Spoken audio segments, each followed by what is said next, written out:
à tous, mon nom est Muriel Jean-Jacques, je suis coach en performance et bienvenue sur Speed Coaching. Alors cette semaine, nous allons regarder un petit peu les personnes qui ont le syndrome de l'imposteur. Alors effectivement, il y a parfois des personnes qui, malgré tous les résultats, malgré toutes les réussites qu'elles vont avoir, ont toujours des doutes par rapport à leur réussite, ont toujours des doutes par rapport à la position qu'ils occupent et changent un petit peu la vision qu'ils ont des choses juste pour corroborer ces doutes.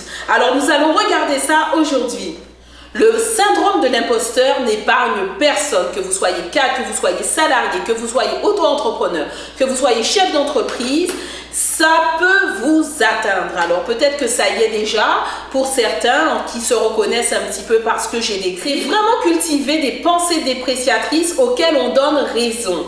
Alors on va arrêter ça aujourd'hui. Alors si vous retrouvez dans cette position-là, je voudrais vraiment que vous écoutiez ce speed coaching. Alors, premièrement, je vous encourage à changer de comportement, c'est-à-dire la façon dont vous vous portez. C'est-à-dire, au lieu d'être recroquevillé comme ça, genre style homme des cavernes, je veux vous demander de vraiment ouvrir votre thorax et d'adopter une position de pouvoir. Effectivement, les grandes personnalités comme Oprah, comme par exemple Mick Jagger, comme par exemple le coureur Usain Bolt, comme aussi des politiciens, vous les verrez lorsqu'ils sont en position de pouvoir, ils ouvrent leur thorax, ils ouvrent leur poitrine et ils montrent, ils prennent de l'espace, ils ouvrent les bras, ils montent les bras, etc. Ils sont en position d'ouverture.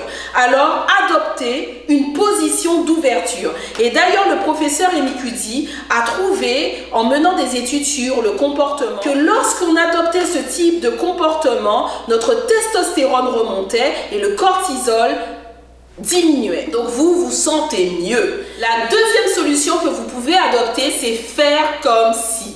Effectivement, parfois, il suffit juste de se mettre dans les souliers de la personne que l'on veut être.